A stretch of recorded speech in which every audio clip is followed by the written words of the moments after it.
I'm back home. This is my room. This is my room.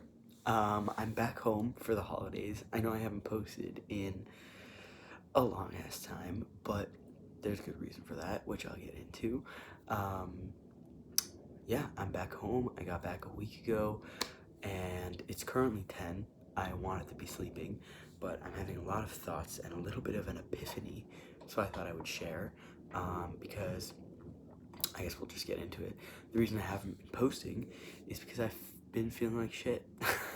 I've been feeling like shit for a really long time, and I didn't quite know what was wrong until I came back. I was actually planning on coming back today, but I got back a week ago. We changed the flight, like 3 days before I left or something, because I just needed to come home. Um, I felt it in my bones. I just needed to come home. And I also got a haircut. Obviously, you can tell.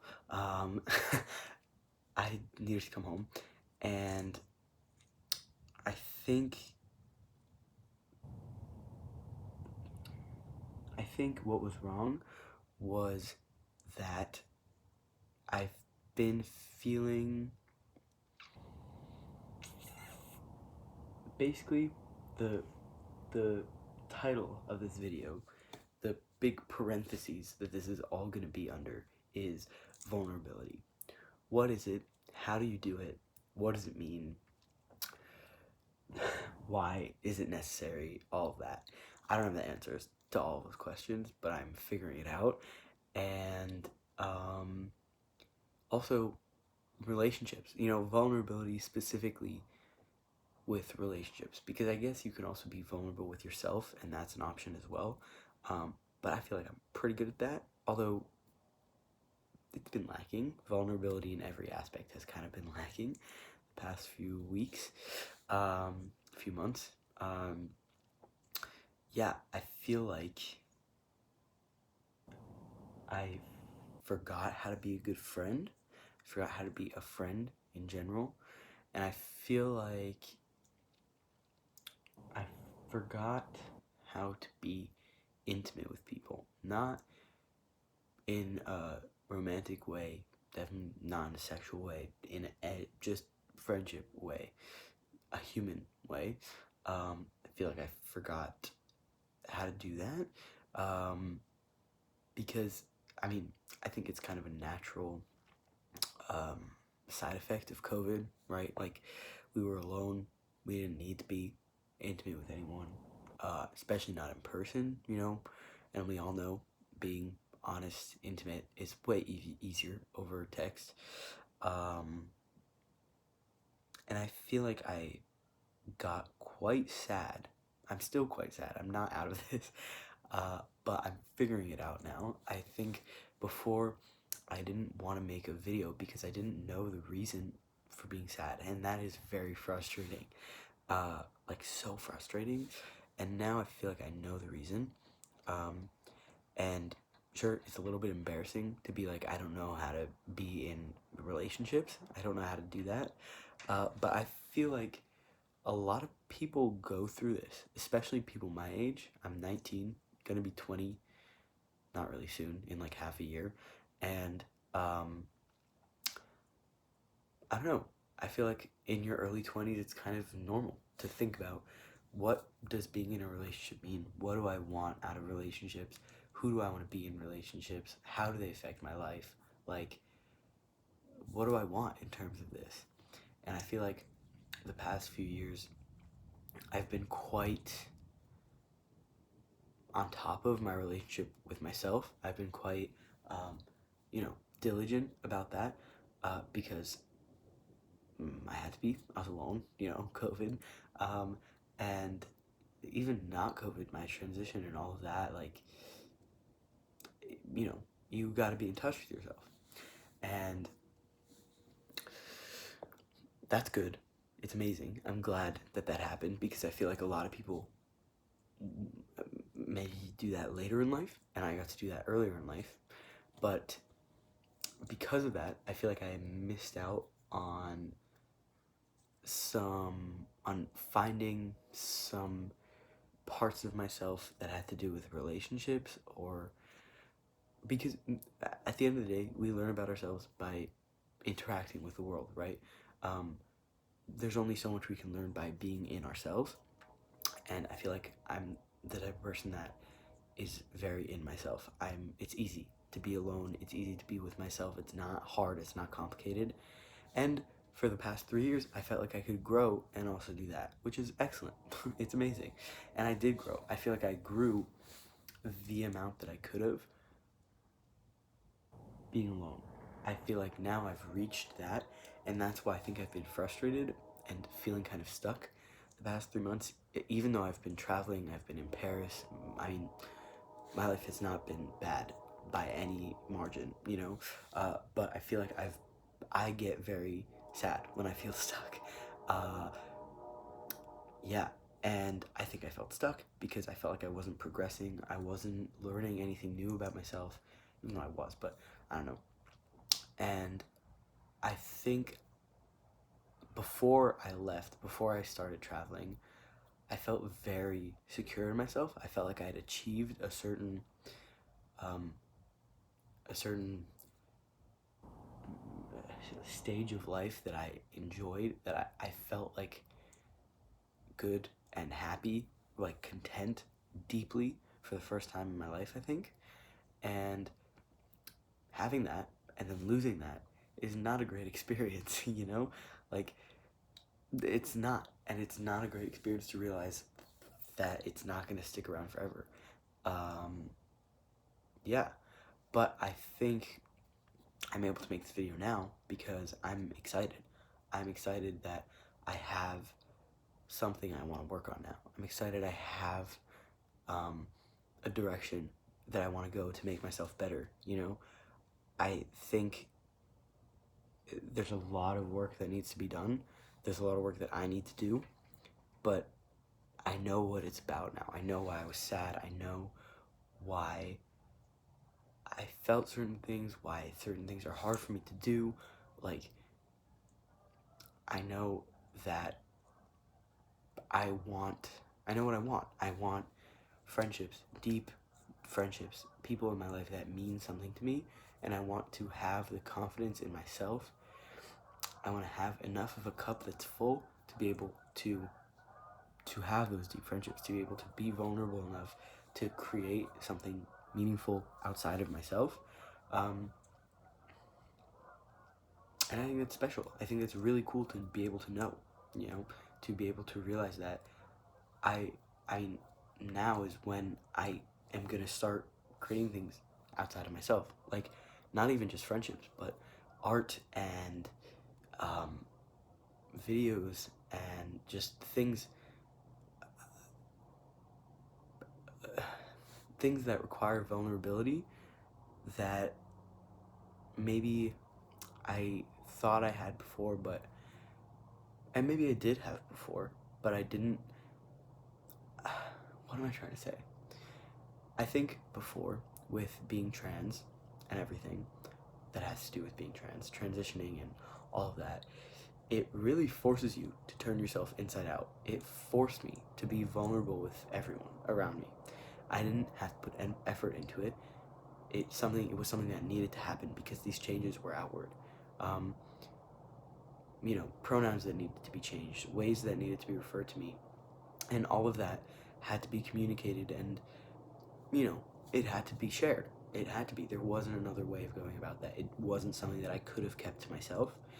And so I think being vulnerable became um, a necessity, became an obligation, became a natural part of that part of my life, and which was good because it cultivated really deep relationships that I still have.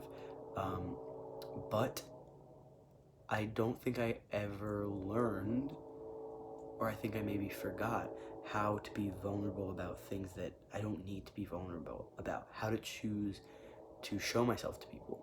Um, which is hard to do, man. Like, that's hard. I don't even know who I am. How do I show that to other people? Like, you know? But I think that's showing yourself to other people when you don't know who you are and you tell people that. And there are things, I mean, I know myself more than I think I do, right? Like, I'm around myself 24/7. There's thoughts that I have, there's feelings that I feel that can be shared with other people that I've been choosing not to, and I don't want to choose not to anymore. But anyway, I think because that vulnerability was such an obligation, such a necessity for years, basically the last 3 years of my life, and in the last year, I felt I mean, it hasn't been an obligation anymore. My transition's, I mean, my physical transition is over. There's nothing progressing in that department that I need to tell people about. At least not that I feel I do.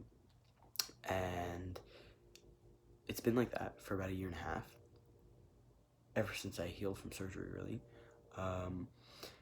Okay, maybe not 1.5 years, maybe like a year. And so now it's more of a question of, okay, what do I choose to be vulnerable with, and like, how do I do that? How the fuck do you do that? Like, I don't know. I don't know. Someone tell me. Leave it in the comments below.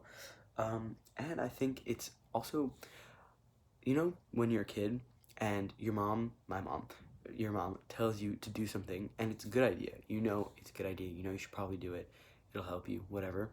But you say no because no, the ability to choose not to do that is the only power you have in that situation. It's the only thing you can control in that situation, because if you do what your mom tells you to do, you're not doing it. Your mom told you to do it. So the only thing that you feel like you have control over is not doing it.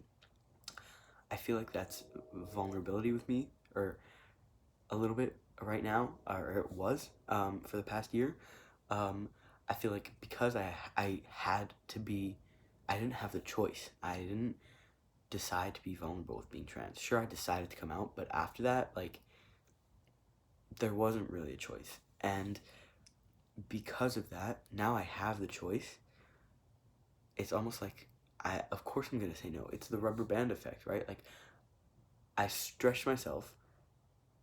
Well, stretching yourself is being vulnerable. Let's just say that, okay? I was super vulnerable for so long, and I mean, it's not a nice feeling to be vulnerable. It can create nice things, and it can feel good when people accept that, but being vulnerable in itself is not a nice feeling. And so, like, and especially not being forced to do that, or feeling like you're forced to do that. And I'm not saying people forced me to do that. I'm saying the situation, that's just what you have to do when you come out. It's being vulnerable, and when you transition, it's being vulnerable. That's just what it is, and it's no one's fault, and whatever. But I feel like, kind of for the past year, the only power that I felt like I had, because so many people had access to such an intimate part of me, the only power that I had was to say no to letting them have access to other parts of me that I wanted them to have access to. But it's, I mean, I felt like emotionally, like, I don't know, they had access to something that's super personal, and I don't know if any of that makes sense, but it makes sense in my brain. And I think now, I mean, now I've kind of cut everyone off in my life to where they don't have any access to anything anymore in me. And that causes me pain and them pain, because they love me. They want to know me. And I want them to know me. It's just a habit at this point that is like, the only power I have is to say no to people. But I've had some really good conversations this week in which I have been vulnerable, and it has given me a sense of power, a sense of okay, I'm choosing to do this. This isn't demanded of me. This isn't required of me right now, but it's of my own volition. It's what I want to do, and that makes all the difference. And I think when I realize that that is something that I can choose to do, and it doesn't mean that people have too much access to me. It doesn't, I like, you know, you know what I mean? And I think I think not sharing, it kind of blocking myself off, has caused people to not be as interested in me, obviously, because they don't have anything to be interested in. I'm not giving them anything to be interested in. I'm not giving them anything, any access to me. And this is gonna sound kind of conceited, but when I was little, people used to tell me, "You're so mature, you're so interesting. Like, I don't know, you have a lot to say, you think a lot," because I would share, and I've stopped sharing, and so people have stopped telling me that consequentially, you know, and that hurts because I enjoy being told those things. Those are compliments that I really enjoy, and obviously it's not their problem; it's my problem. I'm the one that stopped giving, like, they can't compliment something that's not there. And but I think it's a cycle, right? They don't compliment me, so I'm like, okay, well, they clearly don't care. They don't think I'm interesting. They don't want to hear what I have to say, so why even share it? But in reality, they do. It's just I'm not sharing. So I think it's like a whole thing, right? There's something else I wanted to say. Also, I think it's cool to have a mental list that I'm working on of things that are important to share to people, things, intimate things, have a list of things that get more intimate, that as you reach different levels of friendship, these people have to know these things about you. Being trans is one of those things, unfortunately, for me. I think why I feel so sensitive when people bring it up to me or when people try to talk to me about it is because I feel like it's a thing that was taken, this intimate thing, this intimacy that was taken, that I didn't have a choice in the matter, Um, and again, the only power I had was saying, no, I don't want to talk about that. Even if I did, because being trans is not something I don't like to talk about. I enjoy talking about it, genuinely. But when it's my choice to do so, and I feel like I've said that before, definitely in therapy I have. And so it is unfortunate that being trans is one of those things, but I think I just need to find out how to reclaim the power in talking about it, how to make it my choice to talk about it. And maybe that is bringing it up more often, because then people don't have to ask me about it, and I get to choose when it comes up. And there's also other things, like my relationships, I don't know, other thoughts I have that are important for people to know about, that I want people to know about, that are intimate, that, that I want to share with people to get to know me, for them to get to know me. Yeah, so that's what I've been thinking about. This video is already 17 minutes long, but it helped me realize some new things in itself, so that's amazing. And thank you for watching it, if you watch this. I know I don't upload that often, but this isn't to cultivate an audience. This is to document what I'm feeling, one of the many ways I do that. So thank you for watching it when I do post something. And this is also an exercise in vulnerability, right? Like, I don't know who's gonna watch this, and that scares me. I've definitely not posted videos before because I'm like, what if my family watches this? What if this type of person watches this? What if this type of person watches this? But it's an exercise to be like, I don't care, actually, because this is me, and this is me making that video right now. And I think it's okay to have different aspects of yourself, right? Like, this me isn't me all the time. Like, I don't think about this all the time, and I don't look like this all the time. I'm not like this all the time, and that's okay. Me putting this out there, I don't have to represent all aspects of myself, where did that come from? I don't know, but I've been thinking about that a lot, trying to accept that I'm not a black and white person, not one thing, I'm a diverse person, just like everyone is, and that's beautiful. Anyway, yeah, thank you again. I just went on a whole nother rant. Now it's 20 minutes.